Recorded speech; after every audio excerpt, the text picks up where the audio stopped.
tanda-tanda atau firasat-firasat yang Allah telah berikan sebelum kejadian itu berlaku. Sehingga dengan firasat tadi atau suara yang muncul di tengah malam ketika akan tidur tersebut memberikan dorongan kepada Buya Hamka dan kawan-kawan untuk segera bergerak menghindar jauh dari tempat tersebut.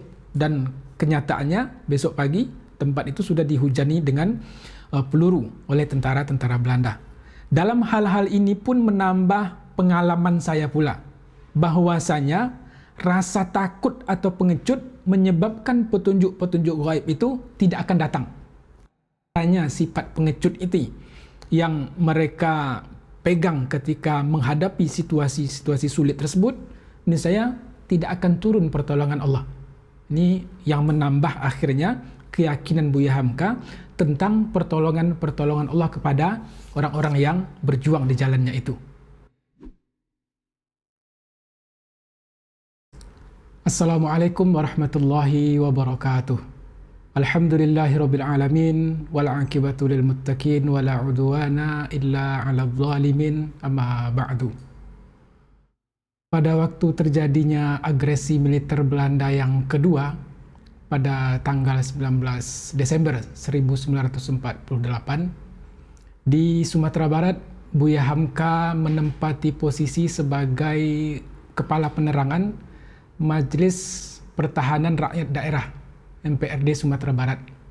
Dalam posisi beliau sebagai kepala penerangan Majelis Pertahanan Rakyat Daerah tersebut, Buya Hamka melakukan keliling ke beberapa daerah. Di antara kegiatan yang beliau lakukan tersebut, ada beberapa hal gaib yang Buya Hamka dapatkan. Ada peristiwa-peristiwa yang tidak bisa dinalar oleh logika ketika beliau dalam proses bergerilya dari satu daerah ke daerah yang lainnya. Di antara bentuk peristiwa-peristiwa gaib yang kalau boleh kita sebut dengan bahasa sekarang adalah karomah yang didapatkan oleh para pejuang. Karomah-karomah yang Allah berikan kepada para mujahidin.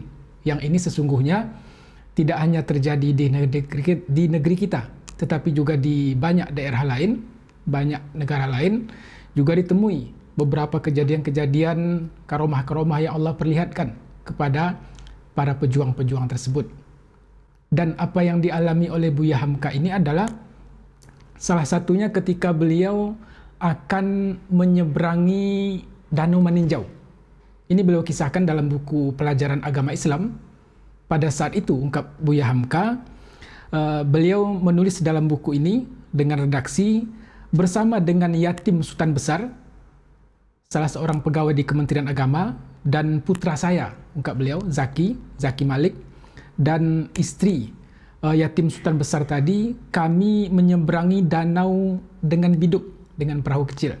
Jadi ada Buya Hamka, yatim Sultan Besar, kemudian ada satu lagi, Firdaus Ain, yang nantinya kelak akan menjadi seorang ulama besar di Syarikat Islam Indonesia.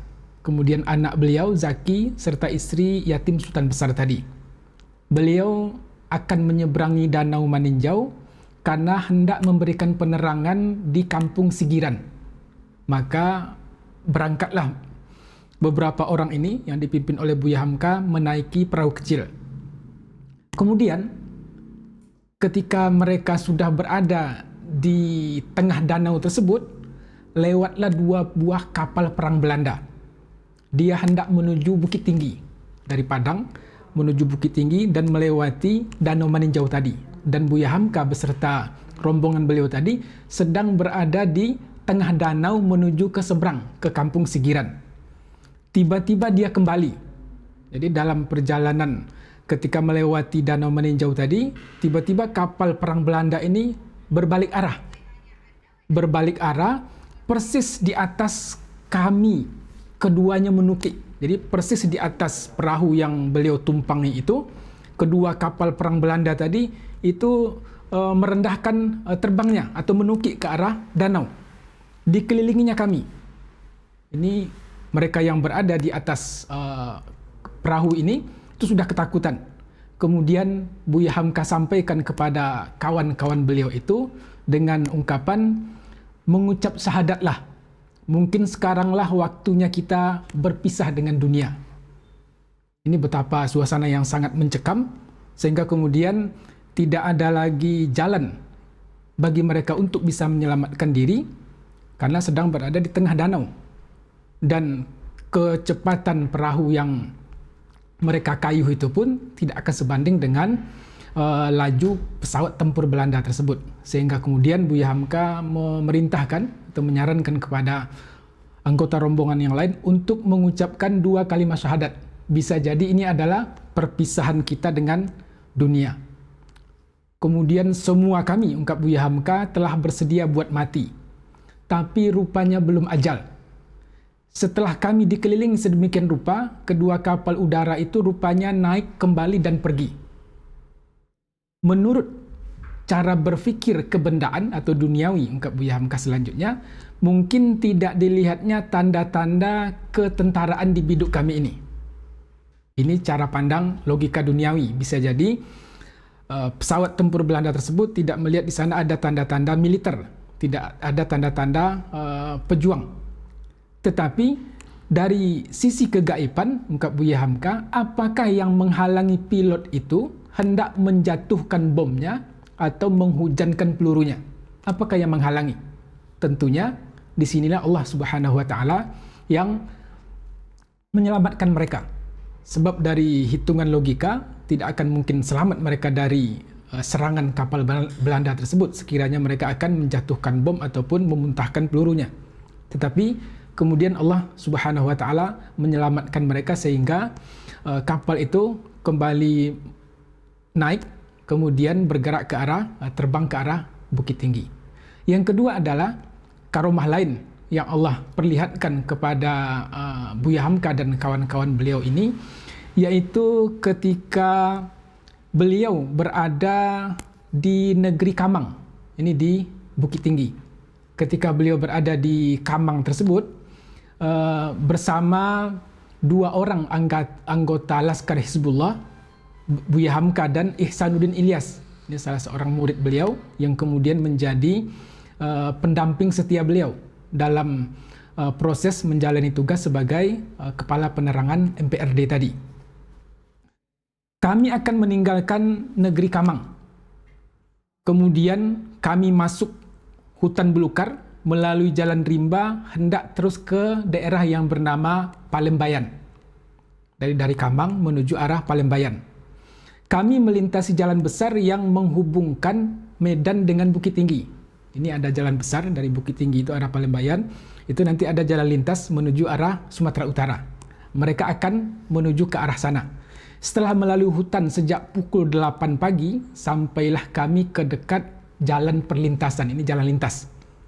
Jalan yang kami lalui ini adalah jalan perlintasan gerilya. Ini memang jalan yang biasa dilalui oleh para gerilyawan. Jalan kecil itu melalui pertemuan 2 buah bukit. Jadi ada 2 bukit yang menghubungkan jalan tadi, kemudian di tengahnya ada sawah.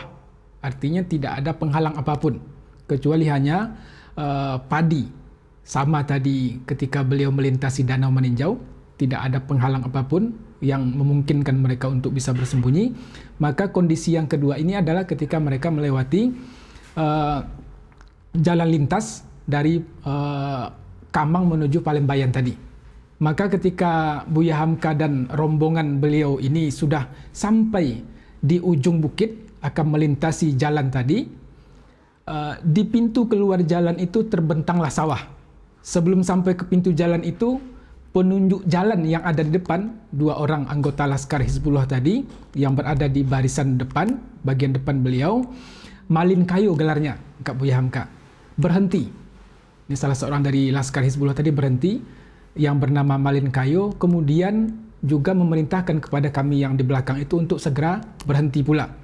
Dia melihat ke tanah, ungkap Buya Hamka, dan memperhatikan tanah baik-baik. Awas Abuya, ungkap Malin Kayo tadi. Lihatlah ini, ada jejak kaki sepatu tentara yang masih baru. Jadi rupanya Malin Kayo memperhatikan jejak yang ada di tanah itu, di tanah pematang sawah, dan ada bekas jejak sepatu yang masih sangat baru. Kami pun berhenti dan memperhatikan jejak tersebut. Memang kelihatan jejak sepatu, ada yang berpaku dan ada jejak sepatu karet. Jadi ada dua macam jenis sepatu dari jejak yang mereka lihat tersebut. Kemudian Malin Kayo kembali melanjutkan penjelasannya. Pada persangkaan saya, ungkapnya, tempat ini sekarang tengah dipatroli oleh serdadu Belanda. Baiknya kita berhati-hati. Maka kemudian setelah mendapati tanda-tanda yang memungkinkan adanya orang yang baru lewat dengan kode telapak kaki dari sepatu tersebut, maka kemudian mereka meningkatkan kewaspadaan. Rupanya betul, ketika mereka tetap berusaha untuk melewati jalan di pematang sawah itu, maka tidak ada dinding yang menghalangi penglihatan orang yang ada di seberang. Dan di sebelah sawah kelihatan jalan raya, dan di pematang sawah itu, ungkap Buya Hamka, kelihatan jelas 4 orang tentara Kenil, 4 orang tentara Belanda menghadapkan senjatanya ke pintu jalan tempat kami baru muncul itu. Jadi dari ujung sana, itu tentara Belanda sudah menghadapkan moncong senjatanya ke arah mereka berempat yang baru muncul, yang ingin melintasi jalan lintas gerilya itu. Yang dijaganya tidak lain adalah jalan tersebut. Ungkap Buya menguatkan pandangan beliau terhadap orang tentara Belanda yang berada di depan. Dia telah tahu, tentara Belanda ini maksudnya telah mengetahui ini adalah jalan perlintasan. Maka mereka sudah menunggu di ujung jalan sana. Maka kemudian Malin Kayo ini, kemudian juga Ihsanuddin, itu sudah lari terpontang-panting ke belakang, mencari arah bukit tempat bersembunyi. Kemudian kami pun memutar langkah, jadi yang Ihsanuddin tadi, pendamping Buya Hamka itu sudah lari duluan. Karena melihat tentara Kenil yang sudah ada memperlihatkan senjatanya ke arah mereka tersebut. Kemudian kami pun memutar langkah, lari puntang-panting, masuk menyelundup ke arah bukit berlindung di semak-semaknya. Jadi mundur lagi, kemudian mencari semak untuk menyembunyikan diri. Masih kedengaran dengan jelas suara mereka.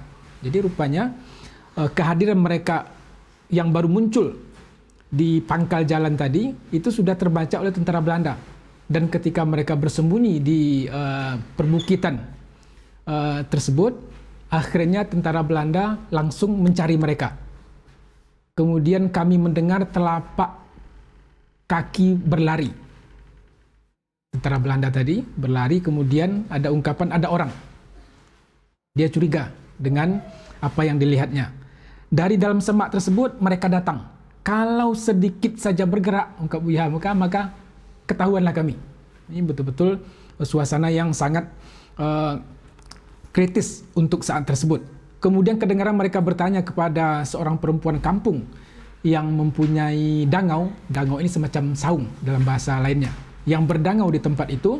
Rupanya karena perempuan tersebut betul-betul tidak melihat kehadiran mereka, maka jawaban perempuan tadi, dia bilang tidak ada siapa-siapa. Akhirnya berangkatlah tentara Belanda tadi kembali ke ujung jalan, dan mereka tetap bersembunyi di sana sampai jam 6 sore. Jadi lama mereka tertahan, mereka keluar tadi dari Kambang menuju Palembayan tadi itu sekitar jam 8 pagi.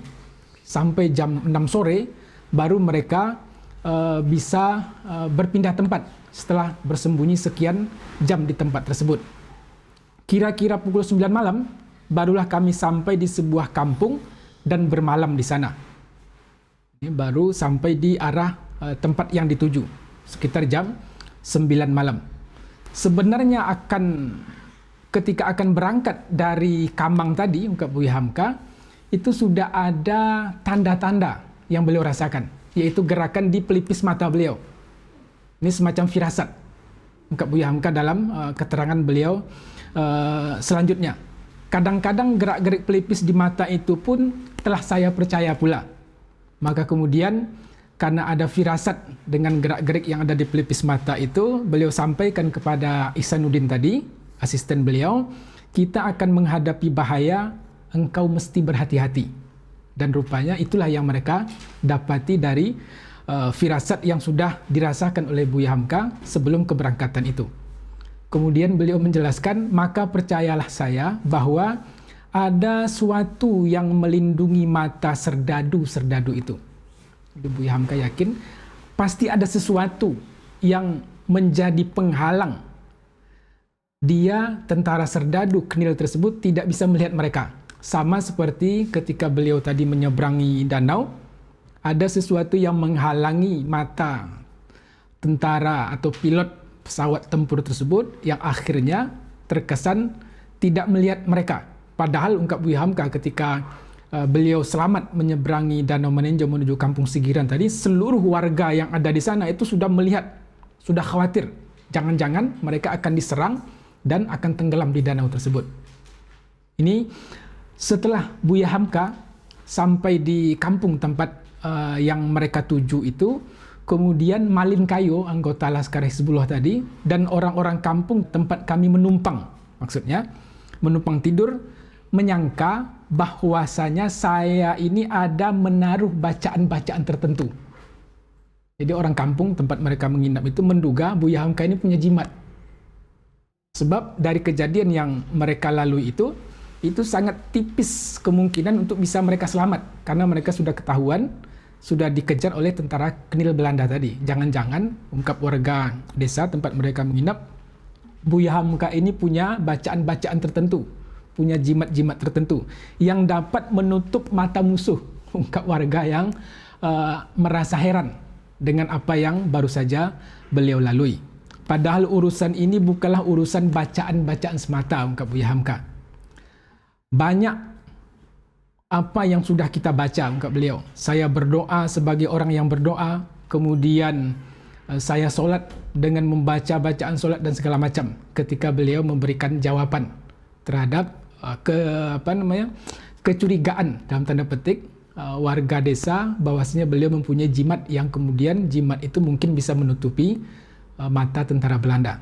Tapi terlepas dari itu semua adalah Allah Subhanahu wa taala yang masih memberikan perlindungan. Inilah yang kami sebut tadi sebagai karomah yang Allah perlihatkan kepada para pejuang-pejuang yang ada di negeri ini. Kemudian kejadian lainnya adalah ketika Buya Hamka bermalam di Nagari Sungai Jaring, ungkap beliau, dan beliau menginap di rumah kantor wali negeri tersebut atau kantor desa bahasa sekarangnya, yang bernama Sabarudin Sultan Mahmud. Ada kira-kira 10 orang kami bermalam di sana, ungkap Buya Hamka. Di antara kawan beliau yang 10 orang itu adalah saudara Datuk Malakewi dari Balingka. Ketika itu bulan sangat terang, artinya sedang bulan purnama, mereka menginap di rumah kepala desa atau di rumah wali nagari. Pada jam 2 dini hari, itu tiba-tiba ketika mereka sedang bercerita menuju tidur, tiba-tiba rumah wali negeri tadi itu dipukul dengan linggis sekuat-kuatnya dalam jarak 1-2 menit dengan pukulan yang sangat kuat, dan setelah pukulan itu berlalu kemudian terdengarlah lolongan anjing di tengah malam jam 2 dini hari yang akhirnya membuat bulu kuduk mereka itu berdiri. Sampai Buya Hamka menyebutnya, berdirilah bulu kuduk kami mendengar kuatnya pukulan ke rumah wali negeri tadi, kemudian pula ada lolongan anjing. Kalau sekiranya ini adalah petugas ronda, tidak mungkin rasanya mereka akan memukul sekuat itu rumah wali negeri, rumah kepala desa. Tidak akan mungkin rasanya, ungkap Buya Hamka. Kemudian pula sekiranya ini adalah tentara Belanda yang melakukan, mereka juga tidak yakin. Sebab biasanya tentara Belanda itu menyerangnya pada waktu siang. Tidak mungkin mereka datang dini hari kemudian melakukan tindakan yang demikian. Tidak akan mungkin, sebab mereka biasanya akan menembak dan segala macamnya. Tapi ini hanya dengan pukulan-pukulan.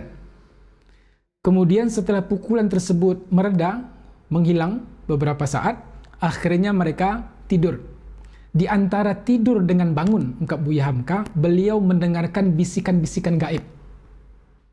Bisikan gaib yang beliau dengarkan itu adalah di antara tidur dan bangun. Bunyinya adalah sebelum pukul 8 pagi lekas berangkat. Kemudian beliau terbangun lagi. Kemudian menuju tidur. Di antara mau terlelap dalam tidur tersebut, kedengar lagi suara bisikan gaib tadi. Sebelum jam 8 pagi, lekas berangkat, segera berangkat. Saya nyalangkan mata. Nyalangkan mata ini beliau beliau buka lagi mata karena sedang tertidur. Beliau buka lagi mata beliau untuk memastikan. Kemudian suara itu telah lekat dalam ingatan saya.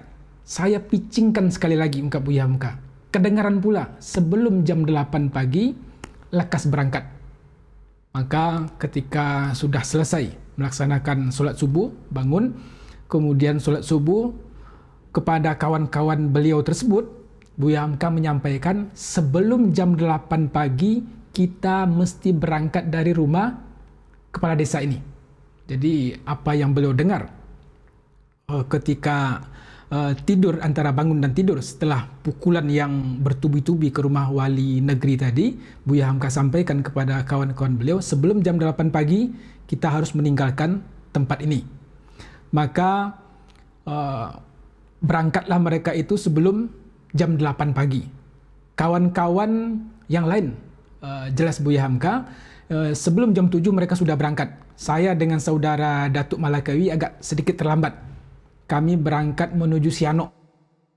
Di tengah jalan ketika melalui sawah dalam ngarai, bertubi-tubilah mortir menghujani kampung Sungai Jaring tadi. Jadi ketika mereka sudah berangkat, jam 7, kemudian sesudah itu baru Buya Hamka berangkat, maka dalam perjalanan mereka meninggalkan rumah wali negeri tadi, kampung Negari Sungai Jaring tadi, itu bertubi-tubilah tembakan-tembakan senjata dari tentara Belanda. Hari ketika itu sudah pukul 8 lewat. Kemudian kami lihat serdadu Belanda berdiri di sana. Ada yang menembakkan mortirnya ke Sungai Jaring dan ada pula yang menembakkan mitraliurnya ke sawah yang kami lalui. Jadi pelor, ungkap Buya Hamka, beliau menceritakan tentang peluru ini dengan bahasa pelor tidak jatuh, jatuhnya tidak jauh beberapa langkah dari tempat yang kami lalui. Jadi betul-betul mereka itu sudah dikejar oleh tembakan-tembakan senjata tentara Belanda. Tetapi kami tidak kehilangan akal. Kami lalu menyeruduk di bawah pematang sawah sehingga bisa selamat.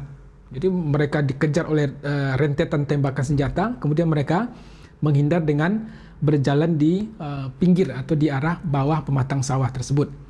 Kami lanjutkan perjalanan, ungkap Buya Hamka, dan ketika kami sampailah kami di Sianok dan kami temui wali negeri itu, dan wali negeri tadi menyampaikan adakan penerangan. Jadi setelah mereka selamat sampai di Sianok, di daerah Sianok tersebut mereka bertemu dengan kepala desa. Kepala desa menyampaikan adakan penerangan, sampaikan penjelasan-penjelasan yang penting kepada rakyat dalam kapasitas beliau sebagai kepala penerangan MPRD tadi. Kemudian setelah itu mereka adakan beberapa penerangan. Rupanya rangkah perjalanan saya segera diketahui oleh pihak musuh. Sehari sepeninggal saya, wali negeri Sianok didatangi oleh patroli dan beliau ditangkap. Jadi sampai di Sianok, Buya Hamka menginap di sana. 1 hari kemudian, wali negeri tersebut yang ditangkap oleh tentara Belanda. Setelah itu mereka lanjutkan patroli ke Guguk Tinggi. Memang seketika saya akan meninggalkan tempat itu, pukul 5 sore, pukul 5 petang, telah kedengaran tembakan yang dialamatkan oleh patroli tersebut ke kampung tempat Buya Hamka menginap. Kemudian mereka lanjutkan perjalanan menuju Koto Tuo, dari Koto Tuo menuju daerah Balingka. Sesampai kami di ujung Koto Tuo, ungkap Buya Hamka, selanjutnya seorang pemuda berlari mengejar kami, menyuruh untuk segera berjalan secara cepat, kemudian memerintahkan pula supaya masuk ke daerah Koto Tuo itu sebab patroli sudah mendekat ke arah sana. Akhirnya mereka sampai di batas ini Buya Hamka sebutkan, yaitu batas yang tidak bisa lagi dilewati oleh patroli Belanda karena jalan itu sudah mereka halangi dengan tumpukan-tumpukan batu. Ini daerah yang dikategorikan aman, daerah batas, karena daerah itu tidak akan mungkin dilewati oleh mobil-mobil patroli Belanda tadi. Setelah menceritakan hal yang demikian, akhirnya Buya Hamka mendapatkan beberapa kesimpulan. Beliau menyebutkan, pengalaman-pengalaman seperti ini menambah teguh kepercayaan saya bahwasanya Tuhan Allah Subhanahu wa Ta'ala mempunyai beberapa alat-alat kekuasaan gaib yang selalu memberi ingat kita. Dalam tanda petik beliau ungkapkan dalam buku ini, alat-alat kekuasaan gaib. Jadi ini yang disebut tadi dengan karomah. Ini yang disebut tadi dengan tanda-tanda atau firasat-firasat yang Allah telah berikan sebelum kejadian itu berlaku. Sehingga dengan firasat tadi atau suara yang muncul di tengah malam ketika akan tidur tersebut memberikan dorongan kepada Buya Hamka dan kawan-kawan untuk segera bergerak menghindar jauh dari tempat tersebut. Dan kenyataannya besok pagi tempat itu sudah dihujani dengan peluru oleh tentara-tentara Belanda. Dalam hal-hal ini pun menambah pengalaman saya pula bahwasanya rasa takut atau pengecut menyebabkan petunjuk-petunjuk gaib itu tidak akan datang. Hanya sifat pengecut itu yang mereka pegang ketika menghadapi situasi-situasi sulit tersebut, ini saya tidak akan turun pertolongan Allah. Ini yang menambah akhirnya keyakinan Buya Hamka tentang pertolongan Allah kepada orang-orang yang berjuang di jalannya itu. Kemudian pula beliau menyebutkan tentang bagaimana sebelum kejadian-kejadian yang demikian dialami oleh Buya Hamka, beliau mengingat kembali tentang apa yang pernah beliau baca dari buku-bukunya Imam Al-Ghazali. Bila mana saya baca karangan tasawuf Imam Ghazali, bertambahlah tetap kepercayaan saya ini, bertambah yakin beliau bahwasanya hal ihwal gaib itu hanya dapat dialami kalau sekiranya kita sudi menempuh riyadhah. Ini bahasanya Imam Ghazali. Hal-hal yang demikian itu akan didapati oleh seseorang yang senantiasa mengasah kepekaan jiwanya yang diistilahkan dengan riyadhah tadi, sehingga kemudian mereka menjadi orang-orang pilihan Allah, mereka menjadi kekasih Allah, mereka menjadi waliullah. Kemudian yaitu orang yang mendengarkan suara hatinya, orang yang mendengarkan suara batinnya, orang yang menerima firasat-firasat tadi dengan riyadhah, dengan olah batin atau dengan olah jiwa yang dijalaninya sebelum itu. Padahal saya, ungkap Buya Hamka, beliau akhirnya merendahkan diri, padahal saya bukanlah seorang yang kuat berriyadhah. Amal ibadat saya hanya biasa saja. Saya bukan seorang yang istimewa. Cuma keyakinan saya bahwasanya belum ajal saya pada waktu itu. Jadi sampai pada kesimpulan bahwasanya sekiranya ajal belum sampai, tentu bagaimanapun keadaan sulit yang dialami oleh seseorang, tetap saja dia akan selamat. Karena ajalnya belum sampai pada batasan saat mana dia mengalami kondisi-kondisi sulit tersebut. Kemudian pada bahagian akhir dari pengalaman yang beliau ceritakan ini, berkali-kali saya sudah mendekat dengan pintu maut ini. Namun maut belum juga menyinggahi saya. Jadi sudah beberapa kali beliau mengalami kondisi-kondisi yang seakan-akan akan menjadikan beliau mati setelah mengalami hal yang demikian, atau yang diistilahkan dengan pintu maut, pintu kematian. Namun kematian itu belum juga singgah ke diri saya, ungkap Buya Hamka.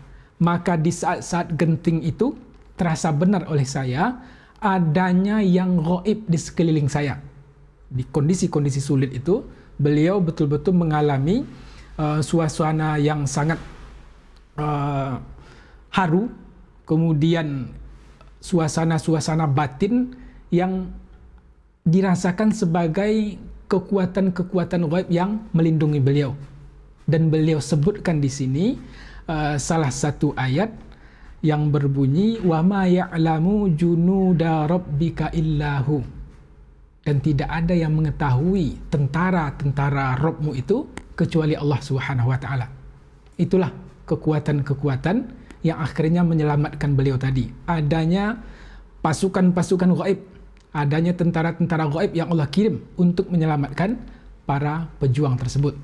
Tentunya dengan beberapa pengalaman yang dilalui oleh Buya Hamka ini semakin pula menguatkan keyakinan kita bahwasanya ketika kita semakin mendekat kepada Allah, semakin mempersembahkan hidup dan mati kita untuk agama ini, niscaya Allah juga akan menurunkan pertolongannya kepada kita. Baik itu pertolongan-pertolongan yang tampak nyata di hadapan mata kita, ataupun pertolongan-pertolongan yang bersifat gaib tadi, yang kita tidak bisa menalar dengan logika kita, tetapi kita diselamatkan dari kondisi-kondisi kritis dan sulit tersebut, semata-mata atas karunia Allah Subhanahu wa Ta'ala. Demikian, Assalamualaikum warahmatullahi wabarakatuh.